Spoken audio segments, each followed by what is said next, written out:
মানে সরকারের কাছে আবেদন যে ব্লক দিয়ে যেন মানান করে যেন ভালো করে স্থায়ী করে যেন বেঁধে দেয়, তাহলে আমরা একটু মানে আশ্বাস পাবো আর কি।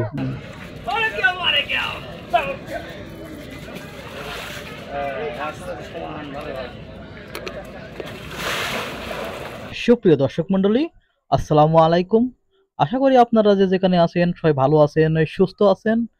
আপনারা ইতিমধ্যে জেনেছেন যে কুষ্টিয়া জেলা মিরপুর উপজেলার বহলবাড়িয়া এবং সাহেবনগর এলাকা পদ্মার তীব্র ভাঙনে খুবই বিপর্যয় পর্যায়ে রয়েছে।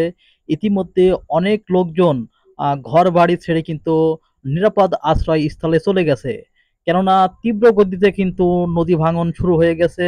নদীর এই তীব্র ভাঙনের ফলে খুবই আতঙ্কে জীবনযাপন করছে এইসব নদী তীরবর্তী এলাকার সাধারণ মানুষ। ইতিমধ্যে কিন্তু অনেকে নিরাপদ আশ্রয়স্থলে চলে গিয়েছে। নদীর তীরবর্তী এলাকায় যেসব বড় গাছ ছিল সেগুলো কিন্তু ইতিমধ্যে কেটে ফেলা হয়েছে। যদি নদীর তীব্র ভাঙনের ফলে এসব গাছপালা বিলীন হয়ে যায়, এজন্য কিন্তু এই গাছগুলো কেটে ফেলা হয়েছে, আপনারা দেখতে পাচ্ছেন।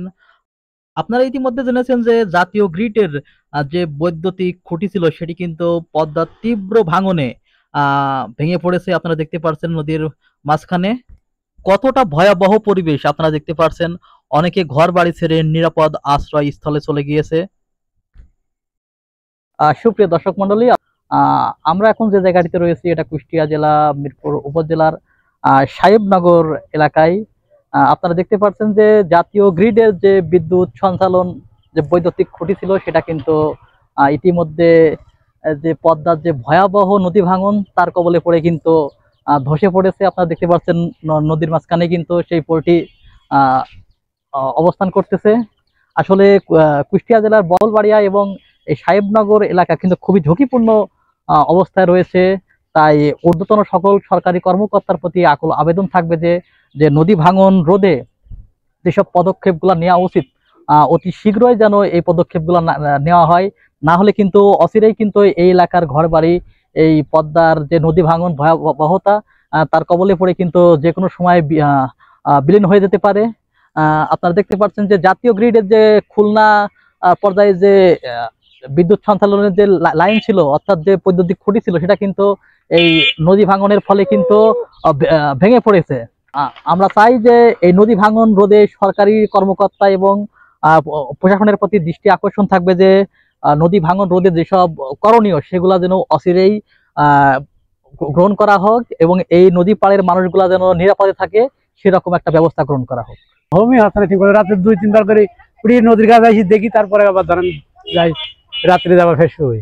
ঘর বাড়ি ছেড়ে অনেক অনেক জায়গায় আত্মীয় স্বজন বাড়ি যায় রয়েছে, কেউ ভাঙি চুরি নিয়ে যায় ছুয়াইছি, এবার এদিক রাত্রে এইখানেও থাকে আর মালপাতি সব আত্মীয় স্বজনের বাড়ি পাঠা দিয়েছে। সরকারি কোনো ব্যবস্থাপনা কি গ্রহণ করা হয়েছে যে নদী ভাঙন রোধে যেসব বাঁধ দেওয়ার যে প্রক্রিয়াটা আছে? ওই মানে কয়েকবার আমরা করার পরে এখন এই আপাতত ঈদ থেকে বছর দিচ্ছে, 2-1 বছর গুলো ফেলা হচ্ছে। এখন আপাতত এই মানে এই বছর পরে আমরা জানেন একটু সান্ত্বনায় আছি আর কি। এখন সরকারের কাছে আমার দাবি হলো এই আমার এই দিয়ে ব্লক দিয়ে মানে বাজি জব্দ করে বাজি দেওয়ার, মানে স্থায়ী ভাবে যেন একটা বাঁধ তৈরি করা হয়, স্থায়ী ভাবে যেন বাঁধটা তৈরি করা হয়। তাছাড়া এইভাবে আপাতত যেটা ফেলছে এটা তো খুব একটা নিরাপত্তা নয়। তাই আমরা মানে সরকারের কাছে আবেদন যে ব্লক দিয়ে যেন মানান করে যেন ভালো করে স্থায়ী করে যেন বেঁধে দেয়। আপনারা দেখতে পাচ্ছেন প্রাথমিক পর্যায়ে নদী ভাঙন রোধে জিও বস্তা ফেলে কিন্তু বাদ দেওয়া হচ্ছে, যার ফলে কিছুটা স্বস্তি ফিরেছে এসব তীরবর্তী বসবাসকারী মানুষের মাঝে। আপনারা দেখতে পাচ্ছেন জিও বস্তা ফেলে কিন্তু এখানে অস্থায়ীভাবে বাদ দেওয়া হচ্ছে।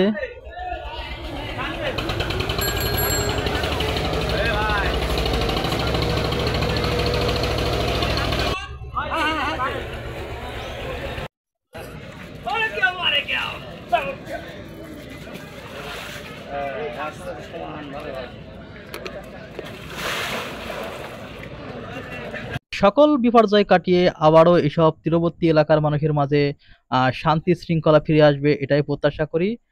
সুপ্রিয় দর্শক মন্ডলী, আজ এ পর্যন্তই। সবাই ভালো থাকবেন, সুস্থ থাকবেন। আল্লাহ হাফেজ।